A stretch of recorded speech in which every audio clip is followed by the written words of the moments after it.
Playing a little Yoda's theme from Star Wars soundtrack, Empire Strikes Back. Little John Williams, the greatest. Bless him, the greatest. The greatest. Hello, my name's Casey Wilson, and this is Brad Erie. And we are your hosts of the Do or Do Not podcast. And we have been on hiatus. Season 2, bro. No, this guy says season 2 because he's the one who's been on hiatus. Season dose. But we have been gone for about 5 weeks, and so he thinks there's a bunch of stuff that's more important than Star Wars and fitness and even Star Trek. Kids, man. So I recommend not having them. So Brad has been out for a while with some stuff, so we have not been doing podcasts, but he is back. Kids are back in school. Thank God. Hopefully nobody else dies. No. Hopefully your stomach settles down. Stay settled. All right, and we're going to be back to doing podcasts. That's just in time. Next week, what comes out, Brad? Ashoka! How many times have you watched the trailer? I would say at least 40. 45 times. Little Ahsoka Tano right there, huh? Oh, and the new one. Yep, for those who are only listening to us on the podcast, you're missing out on our growing collection of Star Wars props. I think that's about it. Although I say that, and then I was looking at a $400 lightsaber. I don't believe you, but I'm not gonna pull the trigger on that one. Oh man, maybe a couple more group classes. Maybe we get somebody to sponsor us. I'll buy a lightsaber. Come on, Kathleen. She's the last person that would sponsor us. So we're gonna talk a little bit. We're gonna catch up a little bit, and then we're gonna talk Ahsoka coming out, and then we're gonna do our book reviews that were supposed to happen 5 weeks ago. I'm a little rusty. We're going to merge the final 2 books and the Timothy Zahn Heir to the Empire and just kind of go over our feelings about those things, especially with Ahsoka coming out, because this was the introduction of Thrawn into Star Wars Legends, and now he's going canon. And it's really cool because what did they say in the trailer? They say so much. Zahn? That he's awesome. What's Timothy Zahn's books? Thrawn. Heir to the Empire. They say that, which that was awesome. You know that Filoni is right on that stuff too, so I'm excited about that. Hashtag. So what's been going on, man? Before we get into Star Wars and go non-stop in Star Wars for an hour. Whoo! Kids, man. Summer, kids. Schedule's blown up. You know, you won't come in on the weekends to do a podcast, something about, I want to have a life outside of my gym, blah, blah, blah. Yeah. Absolutely. You know, I'm like, hey, I got kids all day. I cry all night. You know, that's how I roll. But we made it. We made it through another summer. You hardly even worked out this summer. Oh, my gosh, and I feel it. We made it through another summer. My daughter, thank God, started school this week. My son started school last week. I did it. Summer 2023 in the books. Amen. This was a battle and a half. We still have chickens. I thought I was going to have to start doing a podcast on my own without a co-host. I wasn't afraid of that because you wouldn't know how to log on. Oh, I actually have filmed stuff and transferred stuff over to StreamYard. Okay, well, so unless you change the password, then I would. I might have, but they send it to our Google account, so I think I'd probably be able to figure it out. Hashtag Brad is awesome. That's the password. Hashtag I like doing this with Brad, but he better get his shit together. Well, I'm back. Now we have I'm just 3 mornings. I would never do this without Brad. We are going to be back on the schedule. Season 2 going to be much better than season 1. That's all I'm saying. It's going to be much better in our first podcast. Absolutely. The first episode, this one will be better than the first episode of season 1 that you like to refer to. So we didn't even do 22 episodes. No, that's kind of the run you have to do in the first season. So we're really there's no rules how to do this. We could do 1 and call it a season. Yeah, but see, when there's no rules, you got people like Kathleen Kennedy who fuck everything up. That's true. So you got to have rules. You got to have boundaries. You know. I mean, since we've been on here, we've known that you are going to be a grandparent. Now we know what you're going to have a granddaughter. Yeah, granddaughter. Big news.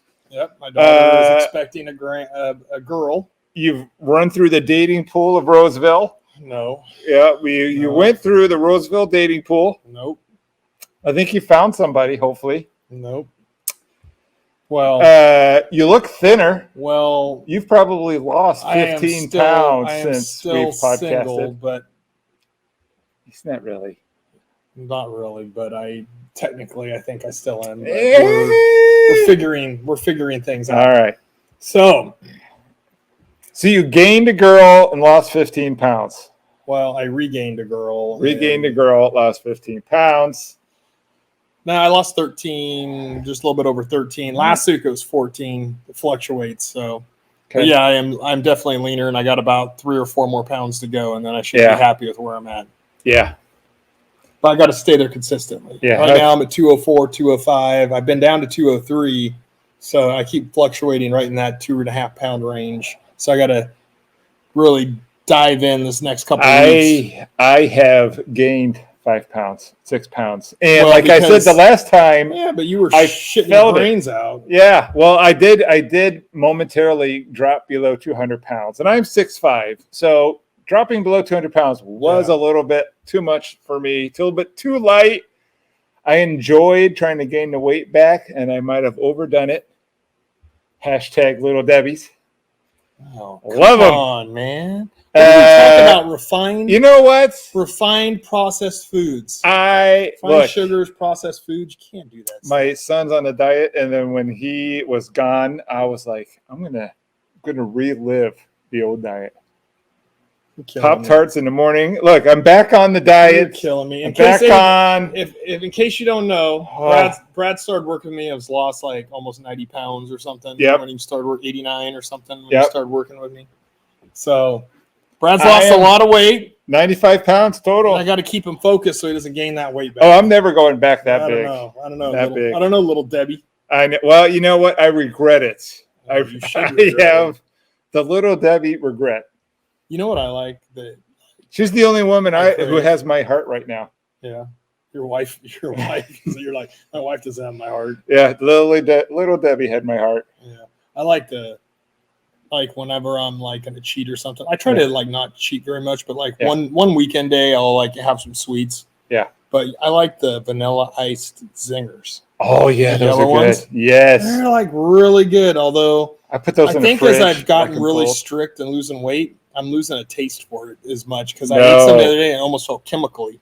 Yeah, I've been eating such healthy, like just meat, vegetables, some rice, some potatoes, sweet potatoes, and then I ate one last weekend and I was like, "This tastes like chemicals." I like the chemicals because, my son. I didn't even finish the second one. I ate 2 of them and I was just like, it left a weird taste in my mouth, and I was like, I think I've lost that. Completely lost the desire because I've been eating really clean. Because I always eat healthy, but I'll eat a lot of sweets in between. But man, when you cut that sweets out, I just don't crave that. I mean, I ate it and I was like, I feel it tastes like chemicals. It doesn't taste like real food. So I just not me. Didn't even like it. But I still ate some caramel M&Ms. Those are pretty damn good. I have, as you guys remember, my one dear listener. Am on a non-dairy, no processed sugar. Do they know because it's been so long? It's been so long. They don't even know anything about that. Yeah, well, we're doing it. They know about it, and like they're not going to remember. I mean, really, the only listener is my mom.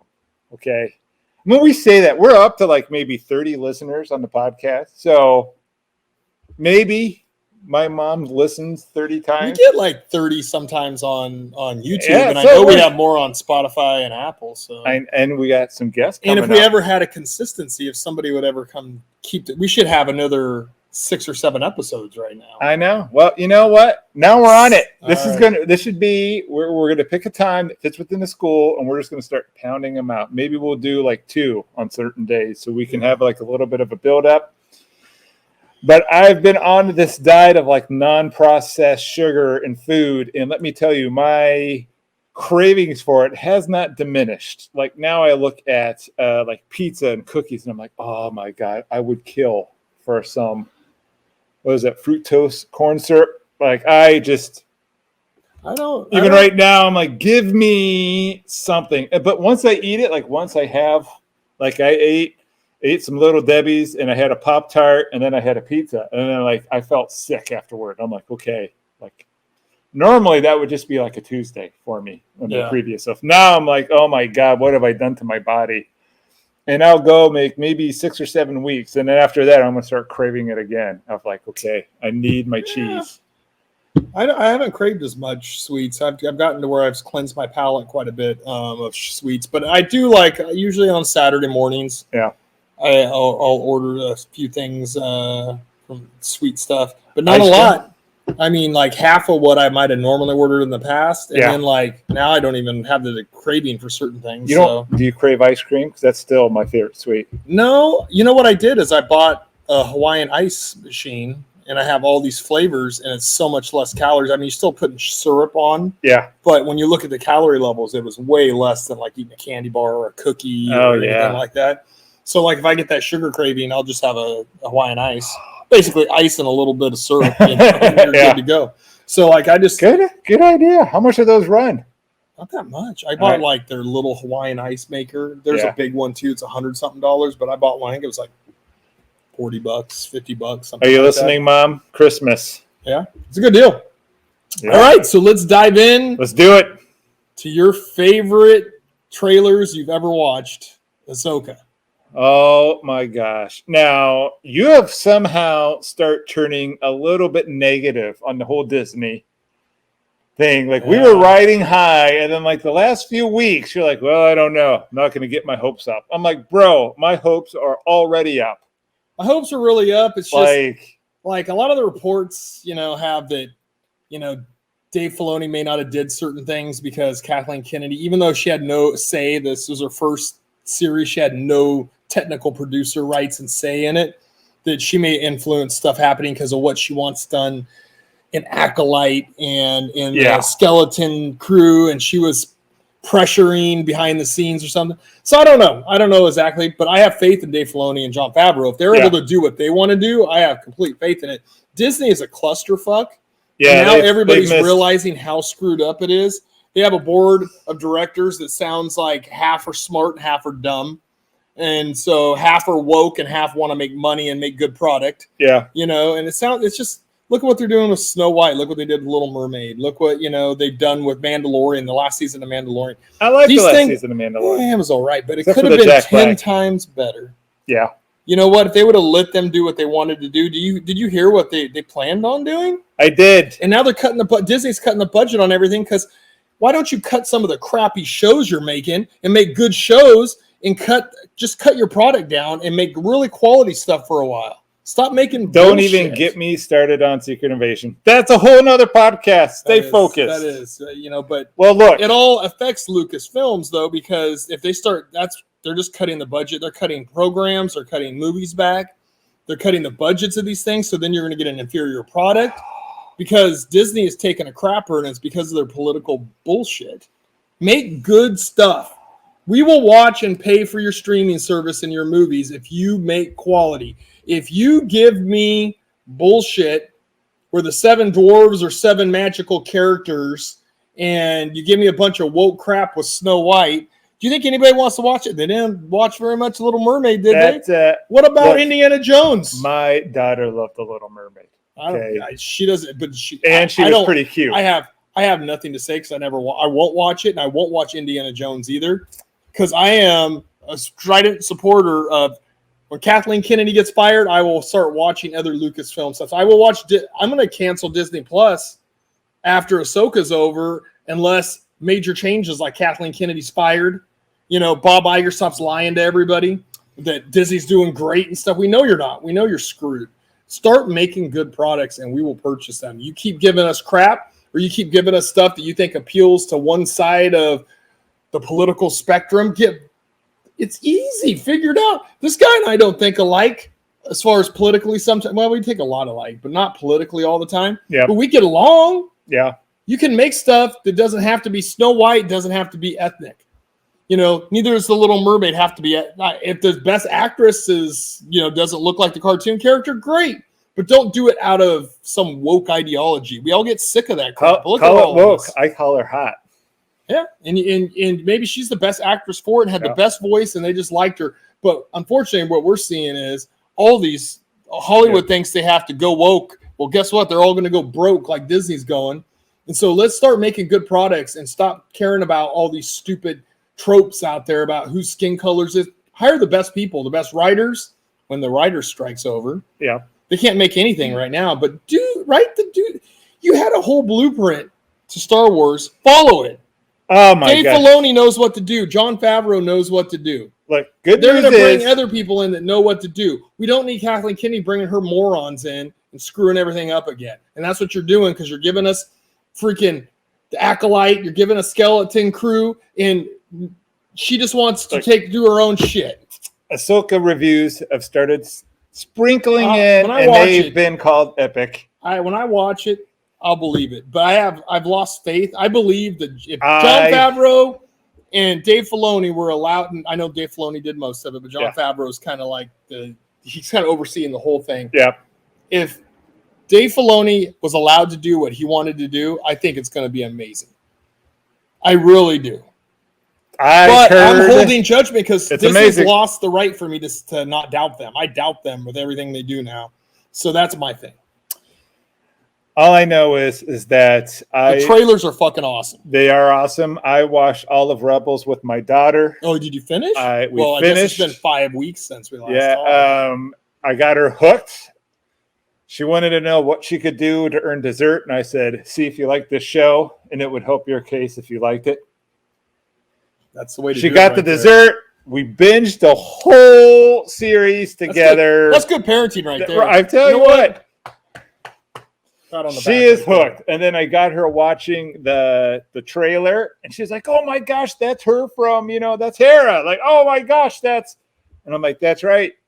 And so now she asks me every day, is it time for the show? Is it time for Ahsoka? And I'm like, almost. So when it comes on, I'm excited as hell. Don't get me wrong. I'm just holding judgment. Daddy-daughter. I've seen those first 2 episodes. I think it was hour and 33 minutes we're going to get the first day. Oh, my gosh. When I get to see that, and if it turns out as good as I hope it's going to turn out, then I'll come on this podcast and I'll be like, yes. I might even keep Disney Plus.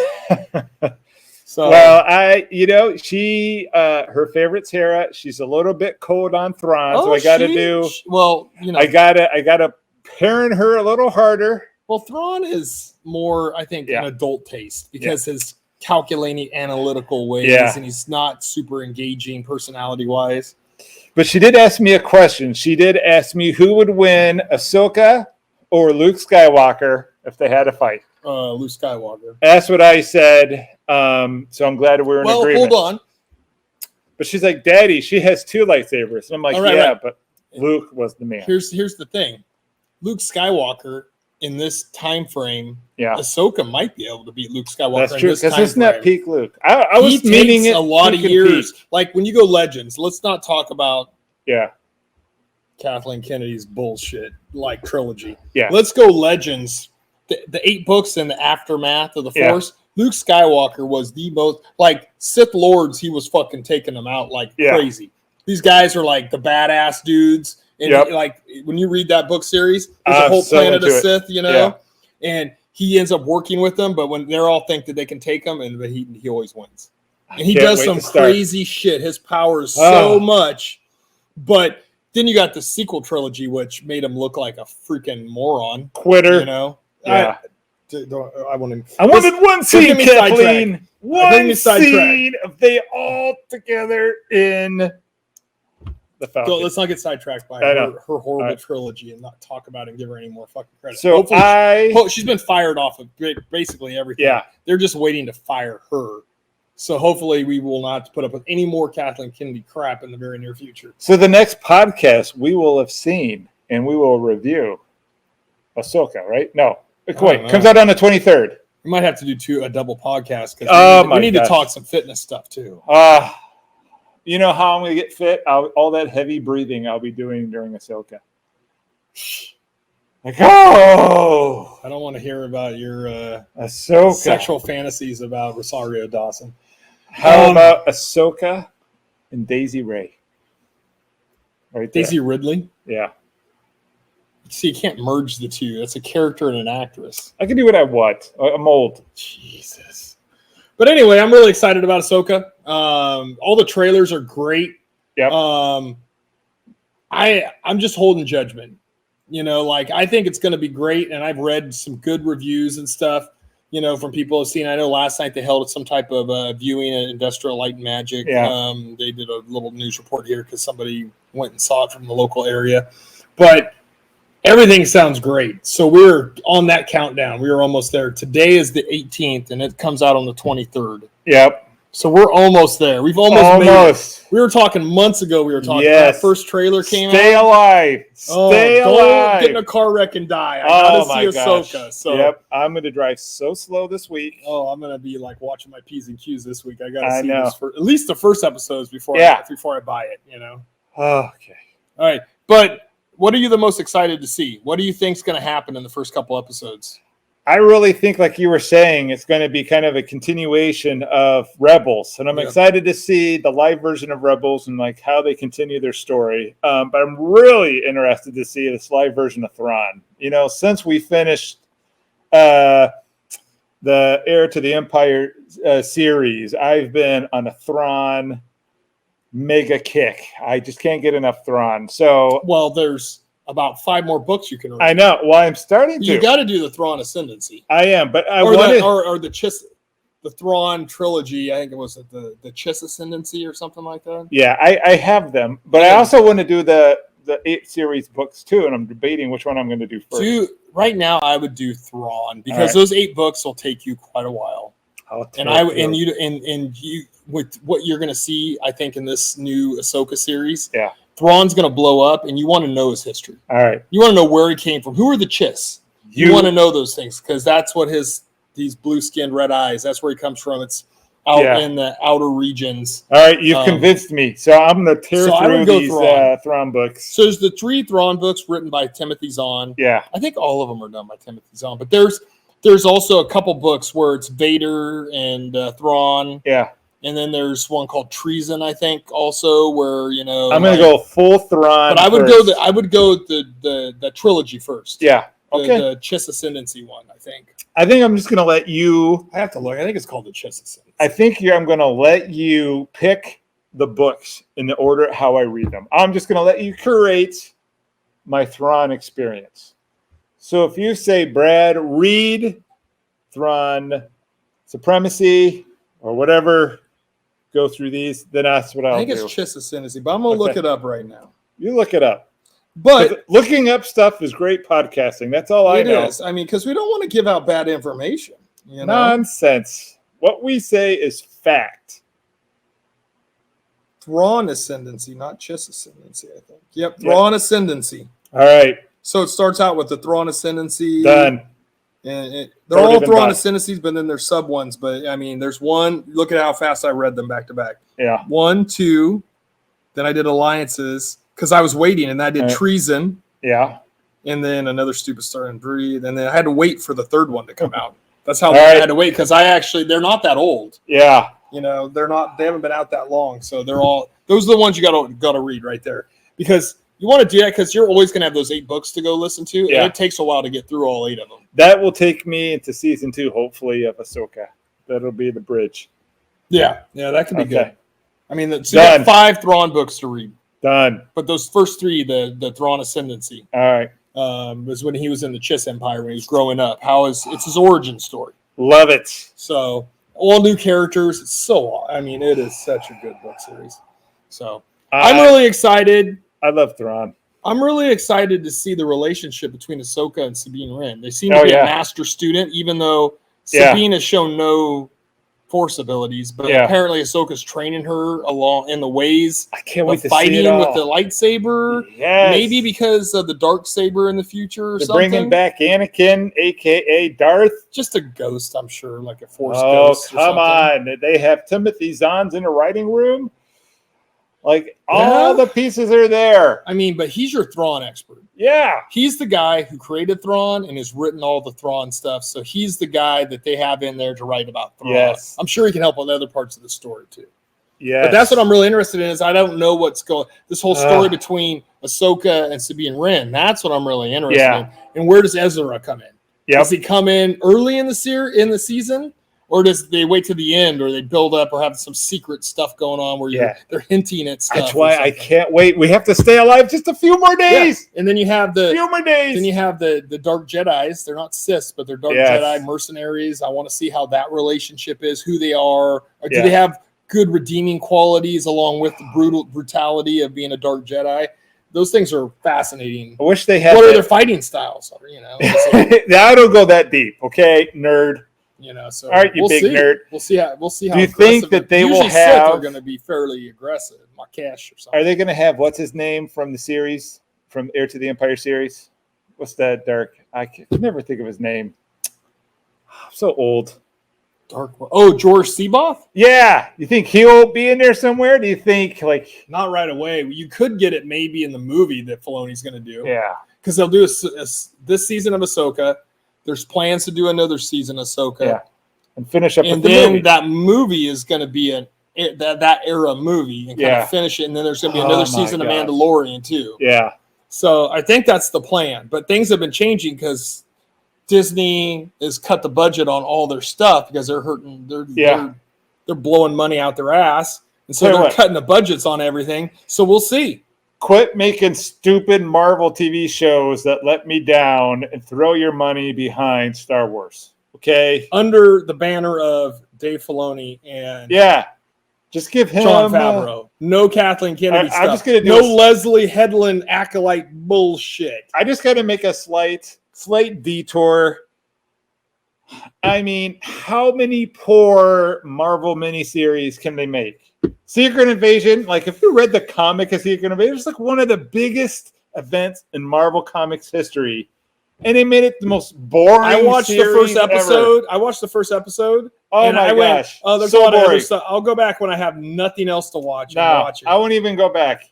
I just want to just for the knowledge of the continuity of the stories and the movies and stuff. If I don't watch it, then I don't have that. Yeah. But I don't want to really watch it. I watched the first episode and I went, hey. I kept thinking there's got to be more. There's got to be more. This is big. They can gotta bring stop back doing that shit. That with Star Wars, with Marvel, with everything. Oh, I don't care about all of these small non-Maddie characters. The best thing Disney's done in the last year, and Mandalorian was all right, but I'll say that it was good, but when you find out what they wanted to do with it, it makes it seem shitty. Yeah.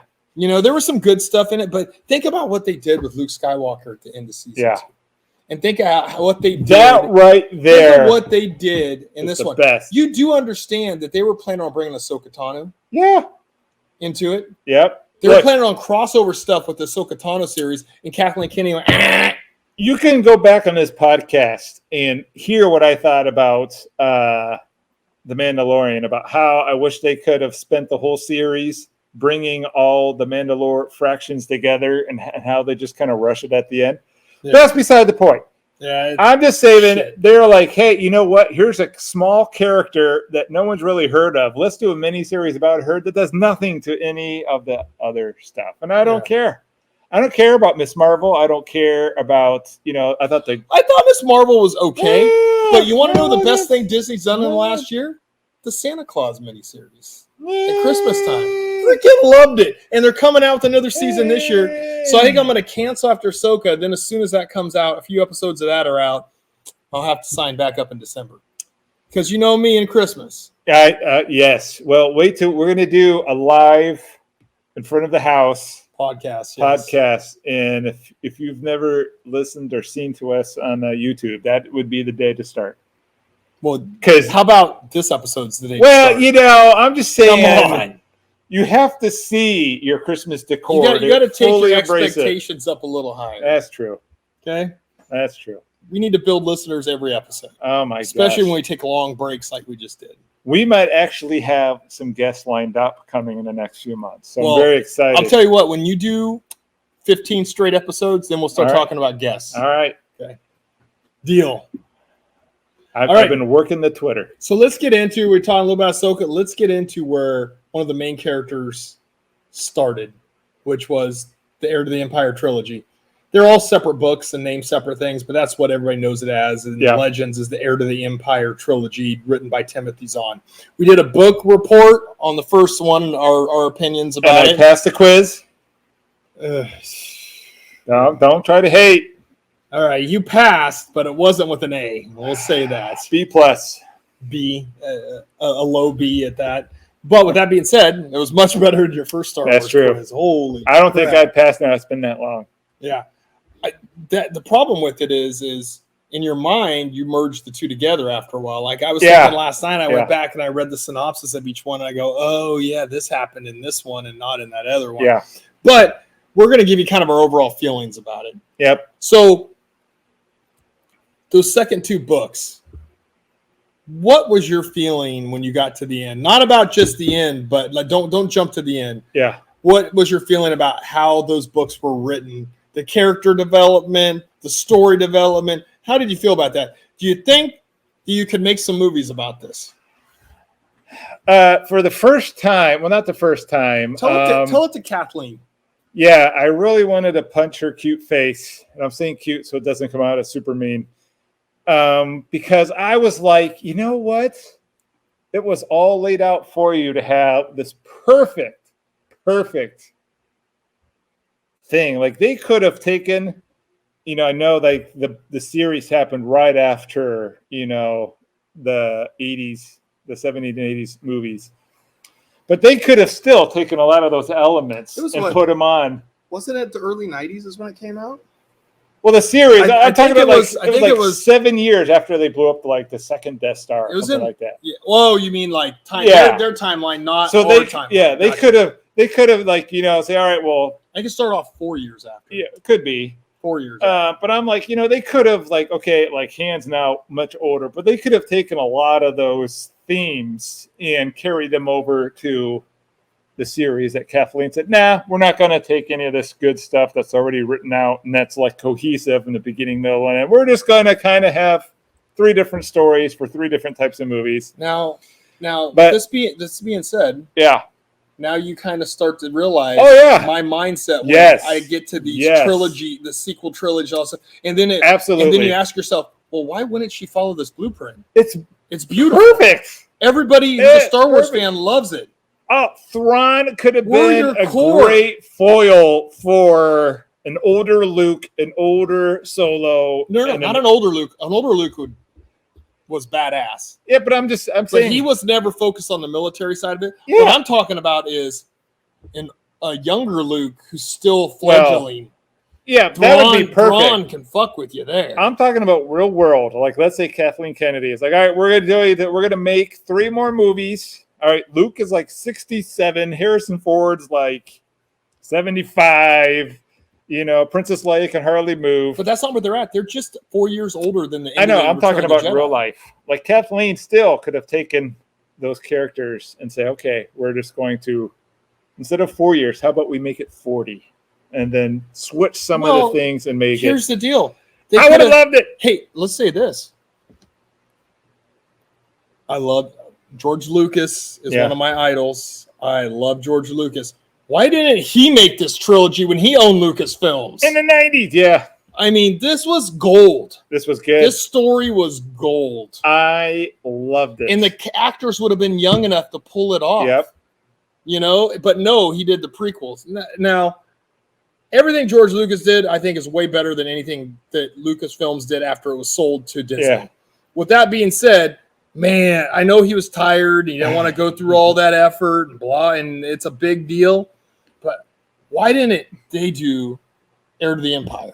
They should have. God, you think of George Lucas do an Heir to the Empire? Oh, Timothy Zahn in there in the writers' room, doing the screenplay and stuff, working hand in hand with George Lucas. It was all right there. Then you would have took Kathleen Kennedy, that hack, out of it. Yes. It was so good. And again, but now you know why. Yes, now you know after reading that trilogy why I dislike Kathleen Kennedy to the utmost. And again, I recommend the audio version because the guy who reads the book does the voices of the characters. And he does them so spot on that it makes you feel like it is a movie. Yeah. So you really get it. And I agree with you because I read the trilogy originally. Yeah. And then listening to it on Audible, which I listen to everything on Audible now. Holy crap. Right, the music, voices, the sound effects. That guy. It brings you right there. Marquez Thompson. Yeah. That's his name. That guy is the best. Like, there's other people that read Star Wars books. Not a lot of them, but there's some other people. When you read a lot of Star Wars books, other people voiced over, especially like, some other sequels or not sequels. Like the Dark or the Sith ones with Darth Bane or Darth Revan and stuff. But man, when Mark Thompson does the music, the sound effects, it is the best. Don't read the books, listen to them on Audible. He sounds like it's Chewbacca. Like entertainment. Way more entertaining than Brad and I are. But well, a little bit. So I would give book 2 5 out of 5 kettlebells. Okay, but why? Because it really it pushed the story forward a lot. I loved how Thrawn and the rebellion were cat and mouse. I love the storyline of Luke and what's his future's wife name? Mara Jade. Yes. And my new favorite guy, this is why I'm old. And it's been so long since we've read it. I've read like 3 books since then. What's the scoundrel, the traitor guy? The Mara Jade's boss. But he's not a traitor. No, I mean like a trade as trading goods. His name would be Talon Card. Thank you. So this is why I keep him around. Yeah, I really liked that card. Like Card and Thrawn was really gripping. And he just kept thinking, like he just kept dreading, like, how are the rebellion going to get out of this? Card was one of the few guys that stayed just a step ahead of Thrawn. Yeah. Eventually we'll get into that when we get to the 3rd book. But that dynamic was very good. Yes. Because Card was very calculating. He was like let's say Thrawn is 1A of strategy. Yeah. And you go down to 1B. Talon Card was very strategic and very intelligent and was always trying to think 2 or 3 steps ahead. Unflappable. Oh, yeah, very unflappable. He didn't give away. We're surrounded. Like, that's okay. Yeah, just think about Han Solo without all the emotion. Yeah. Really That's good. what, like, very, very smart, very calculating smuggler. He's the head of a smuggling crew, like kind of like the senior statesman now. The Jabba the Hutt's been killed. And he never really knew about whether he was going to help the rebellion or like betray them so he can save his own stuff. Like he just kind of never knew which side he was going to go. He was trying to play both sides, but in the back of your head, you're going, he's a good guy. Yep. He's not going to get himself killed for something probably, but he is going to help his people. Yeah. He was good. That's what I wanted. Remember I was talking about earlier about the Dark Jedi? Yeah. Yeah. What redeeming qualities? Because you take a guy like Talon Card, who's a smuggler, and stuff, and you go, oh, well, he doesn't have any redeeming quality. Yeah, he does. He was a good person. He took care of his people. He did. He didn't really get into the whole political thing. No. But when he realized Thrawn was a threat to all of them, he went over more to the New Republic and helped the New Republic in the end. Yes. But with that being said, I don't want to give away all the details. But it took all the way up until late in this book series for him to really show that he was going to really pick a side, because he was really he can make money in either way. Yeah. But then he realized Thrawn was going to be more of a problem than Admiral Akbar. Yes. You know what I mean? To his business. Yes. So, he definitely learned that Thrawn is someone he should be afraid of. Yes. Which was awesome. And one of the reasons why I loved book 2, like the ending, you're like, oh my God, like we're so screwed. Like that's why when it ended. Why was that? Because they got the Dark Fleet. The Dark Force. Yes. Oh my God. The Dreadnoughts. The Katana Fleet. I was like, they lighted in and they jumped in. I'm like, oh, we're going to get the fleet. No. Thrawn got there first. And then we were going to have a podcast episode where we reviewed the book 2. And I'm like, screw that. I immediately started reading book 3 because I was only 6 hours ahead of you. I know, jerk. That's how good it was. So it's so good that was the second time I went through it. But after 20 years since I had read it, it was almost like I remembered characters and I remember the gist of the story. I remember when they would start talking about stuff, I go, oh, I know what's going to happen next. Yeah. There was those moments, but a lot of it was almost like 20 years when you got, 50 years old now. I mean, I'm reading this. Actually, I think some of the books, I think it might even have been 25 years ago. Yeah. If I'd have to go back and like look at dates when they came out. I read them. I had all the hardcovers because I read them when they come out in hardcover. But I'd have to look. But it was a long time ago. Yeah. If it wasn't for the damn rats, I would still have my hardcover books. 5 out of 5 kettlebells for book 2. All right, so I'll give you my view on book 2. So the continued development of Mara Jade and Luke Skywalker, because Mara wants to kill Luke because the Emperor that was kind of his last order to her, is to kill him. She was there to kill him when they were out on the barge with Jabba the Hutt. She was there. Yep. And her job was to kill him, and then he got away, and she didn't do it. And there was this whole thing about she was, like when he gets shot the lightsaber to him, he had this dream where there was alternate reality where the lightsaber stopped in midair and didn't get to him. You remember that part? Okay. I'm trying to refresh your memory. You are. And there's this dream, and this is what she would have really done, but she didn't do it. Yeah. Because Jabba wouldn't let her go. She couldn't convince him because she didn't know who he was. Jabba didn't know who she was. She was just some girl on his thing. And so he wouldn't let her go on the barge, or wouldn't let her be there or something. Yeah. And I don't remember the exact specifics, but she couldn't do it. And so she always had this regret about it. But the lightsaber got flipped from R2 to Luke, like in the movie. Yeah. And she stopped it in midair, and Luke couldn't get the lightsaber. And then it changed the whole history of everything. Luke dies, blah, blah, blah. So with that being said, I like that development between those two, because the whole book is like, I want to kill you. I want to kill you. I want to kill you. All right. I see your redeeming qualities. You've really done good by me, but fuck you, I want to kill you, because she has this thing in her head about the Emperor, and we'll get into the end of the series what changes that, and then allows them eventually in further books in the future to go down a path to becoming husband and wife. She believes that Luke Skywalker struck down the Emperor. There's a whole narrative, yes. Yeah, that it was Luke's fault. No. It was Luke and Darth Vader together struck down the Emperor. Yeah, but that Luke was part of it. Like they struck him down together. She didn't know that and who implanted that in her head?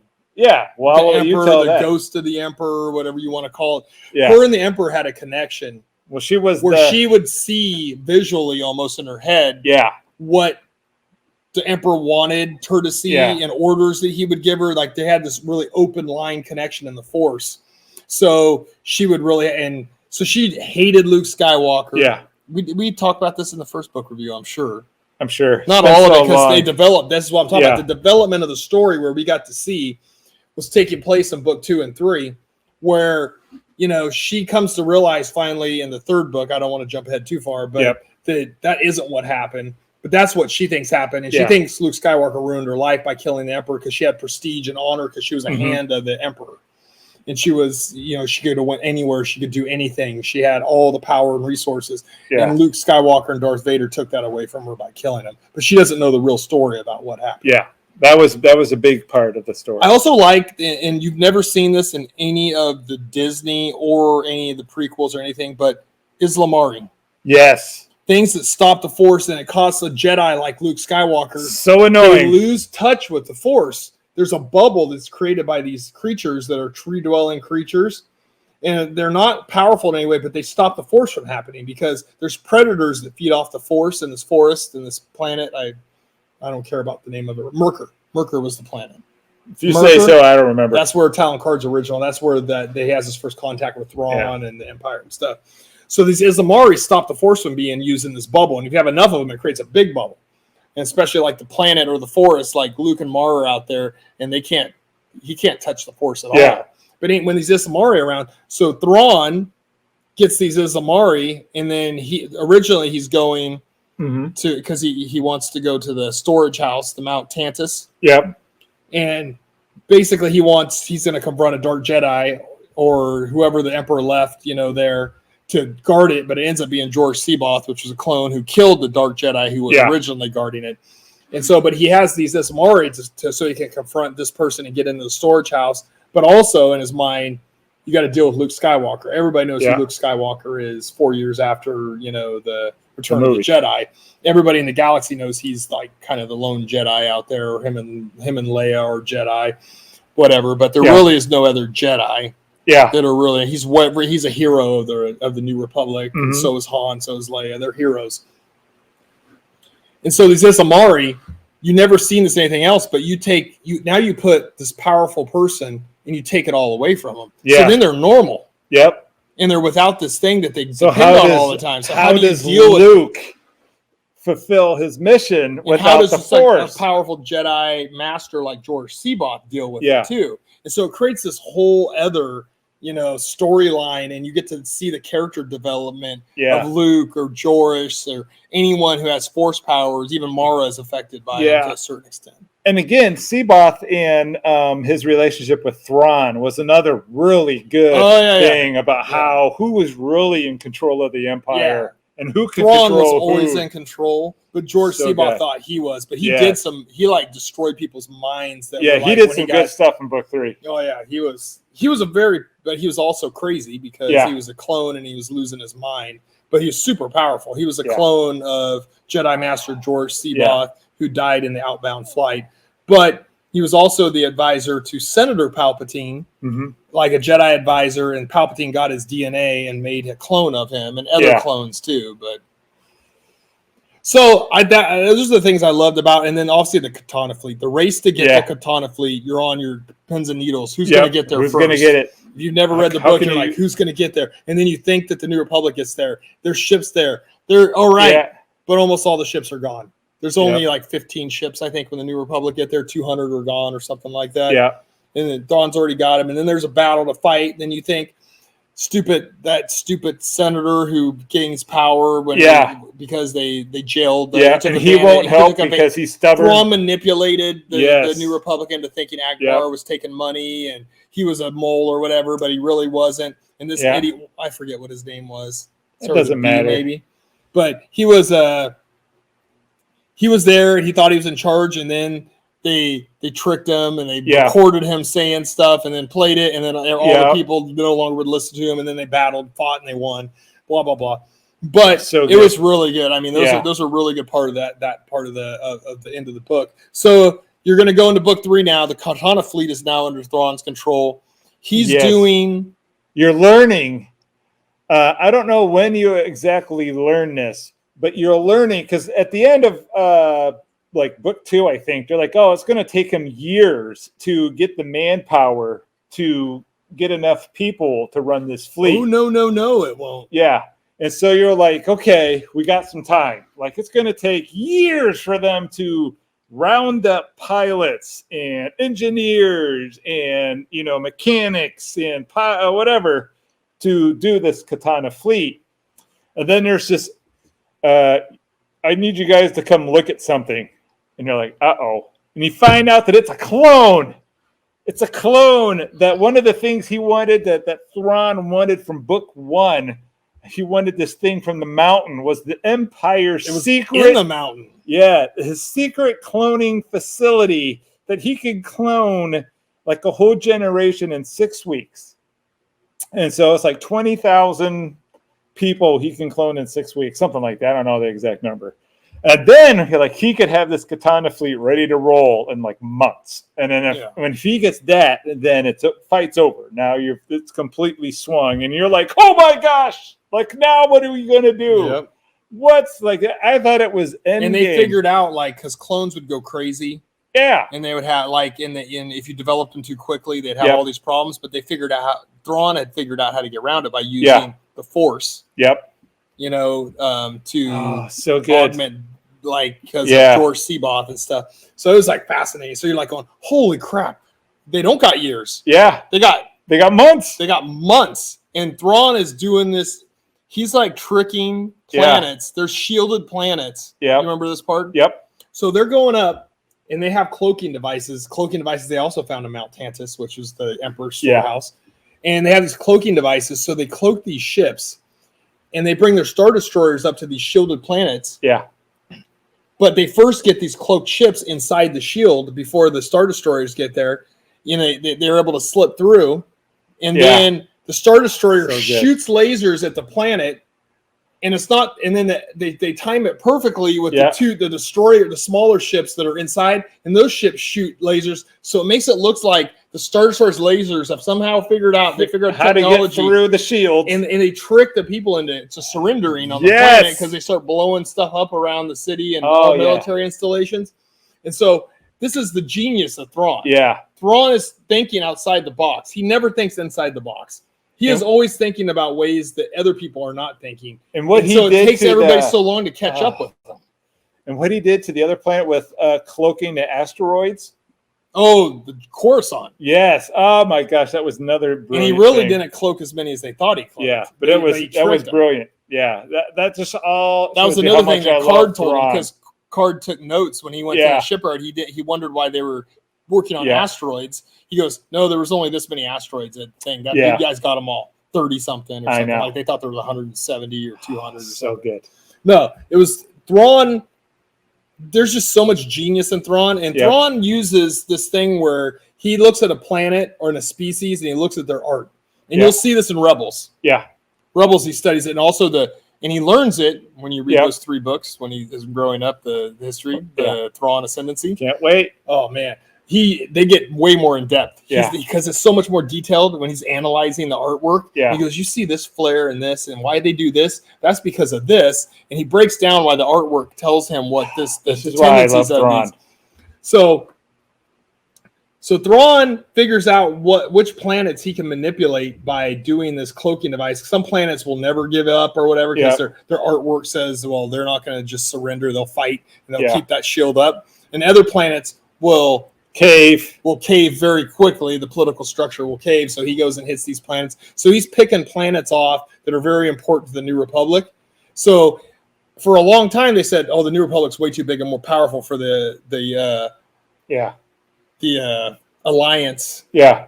Not the Alliance, the Empire. Yeah. They're way too big because the Empire's too small, they'll never be able. Then all of a sudden you get the Katana fleet. Then you start getting planets, and then all of a sudden Thrawn's on equal footing with the Alliance. And the battles are going to go wrong. If you have Thrawn leading, Akbar's awesome. But if you have Thrawn and their military going head to head, Thrawn's probably going to win. So and they had the Empire's getting a little bit of that Force guidance back that was helping them. Yes, George Seaboth. So it wasn't that like fair fights all the time. It was starting to really lean towards the Empire. Yes. So the Emperor would Force enhance.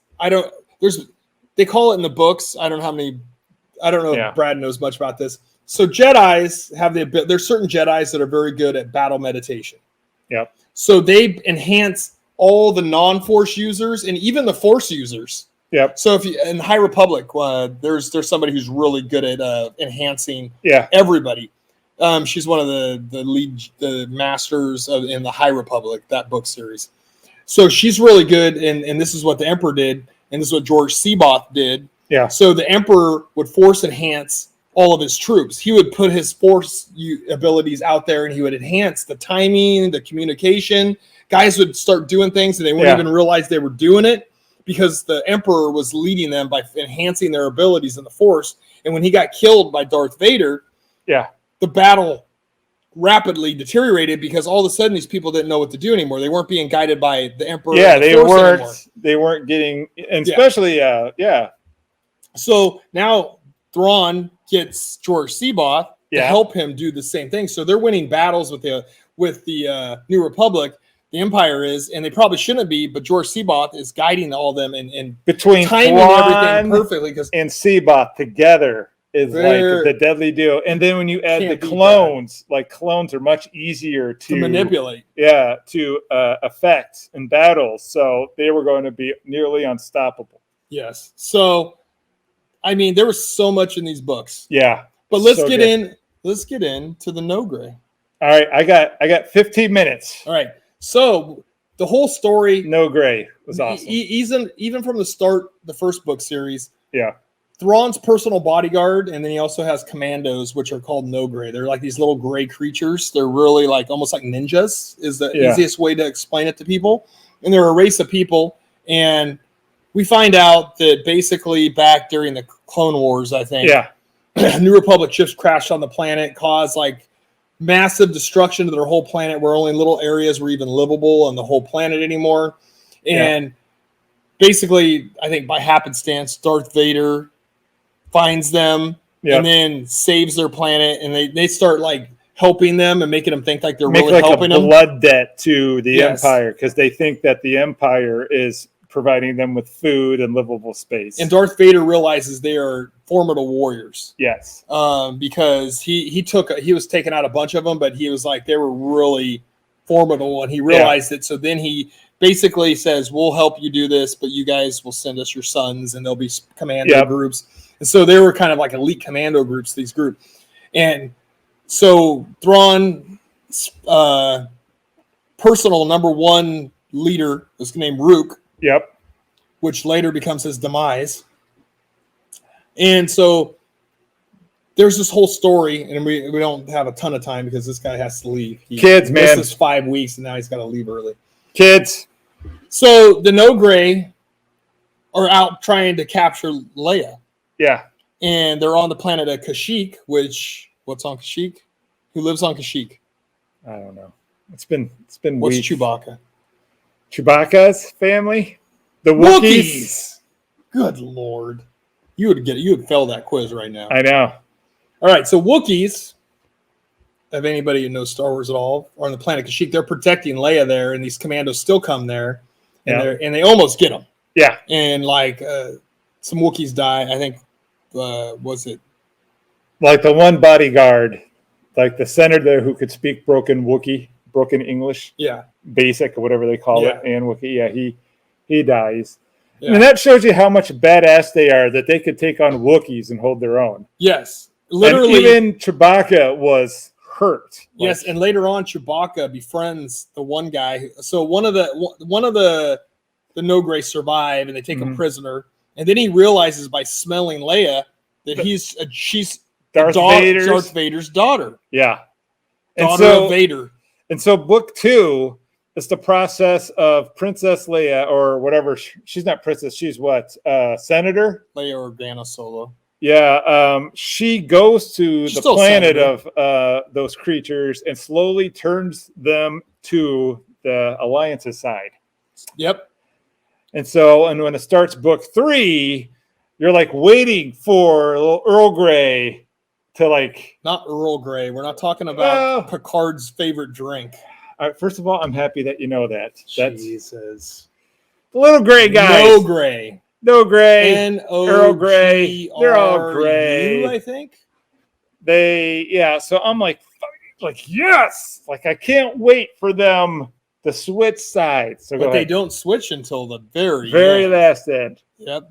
So the master of the No-Gray is Thrawn, because Vader's dead and Thrawn took him over, basically their servitude. So they served Thrawn. Rook, his personal bodyguard, eventually, at the end of the book, that was my only stabbed him through the heart. Baby. That was my only criticism of the book.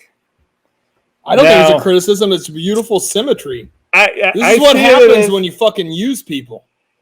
Now, there's so much to this book. I wish I had more time before my son gets out. But I was waiting for one moment where Thrawn was surprised about something other than getting stabbed in the heart. Like they had like this big battle at the end of book 3. You know, what do you call them? The smugglers that have banded together were like hitting the shipyard, and they started hitting from behind, and like Thrawn is like, oh, and then, because Thrawn has outthought the Alliance pretty much this entire series. And Absolutely. I was waiting for like one time for Thrawn to be like, oh yeah, I didn't see that coming. And I never really got it. Like he didn't see getting stabbed through the heart, but you never got to see like a battle scenario where Thrawn was like one little bit concerned. That's why he was one of the greatest. Yeah. So that's it. So I would give it 4.75 kettlebells out of 5. Just because I wanted Thrawn and like the final battle where everything's coming together, him to be like, oh crap, like, They finally outthought me. Like, I did not see the secret attack from the back or whatever. That's exactly what happened to him. They outthought him.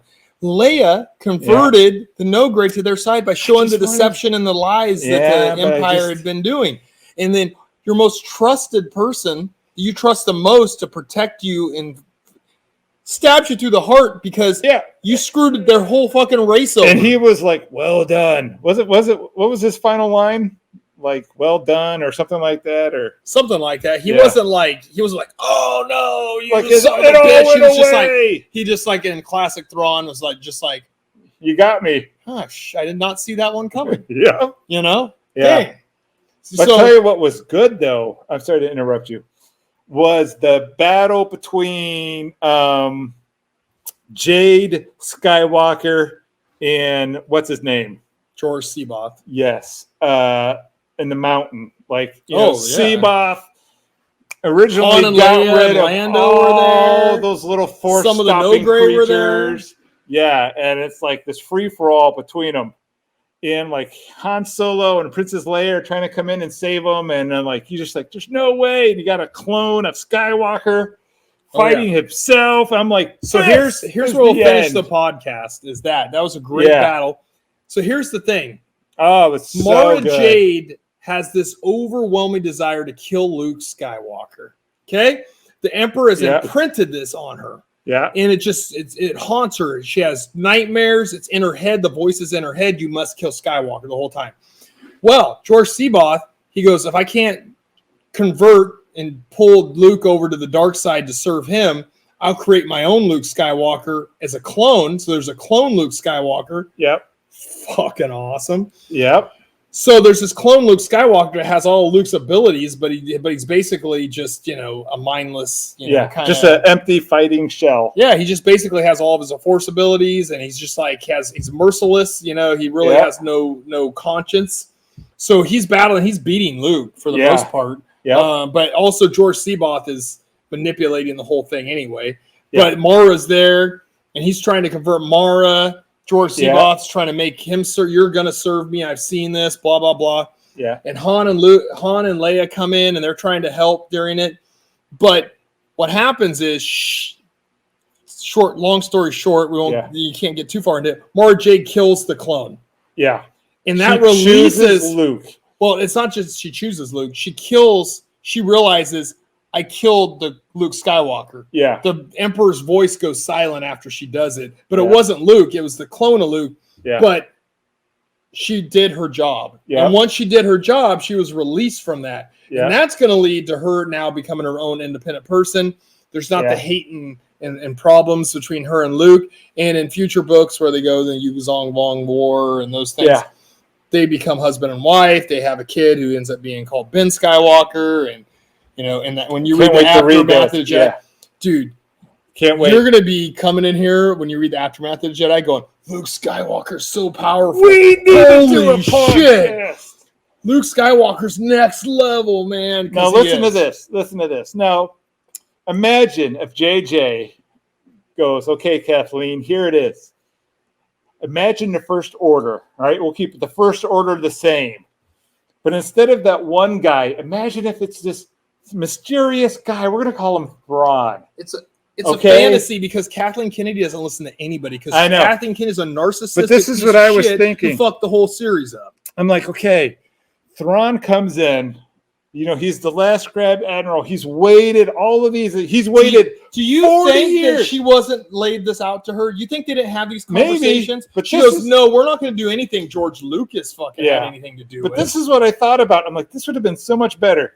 Like, Thrawn waited 40 years. Luke is now old and out of the way. He doesn't worry about Luke. The Rebel Alliance is on their last breath. Like, complacency's taken over. He's waited. He's bid his time. He secretly built Nobody's waited this 40 years. Thrawn will. And I'm like, he would have been the perfect guy. Thrawn was in a rush to get back. Yeah, but this is a new Thrawn. And then you could have had Timothy Zahn, and then, instead of Palpatine at the very last, it could have been like Thrawn bringing back something to It would have been better than the stupid that's sequel what I was trilogy. hoping for. But I still don't think Thrawn is not somebody who's he'll bide his time when it makes sense, but he doesn't want to sit there and wait forever. So that's why I wanted that Katana fleet. That's why I wanted those clones. He had a plan. But maybe in this fake Bradverse, it took him 40 years to find. You know, at the end of the trilogy, they had those ships that each ship had a cannon that could destroy a planet.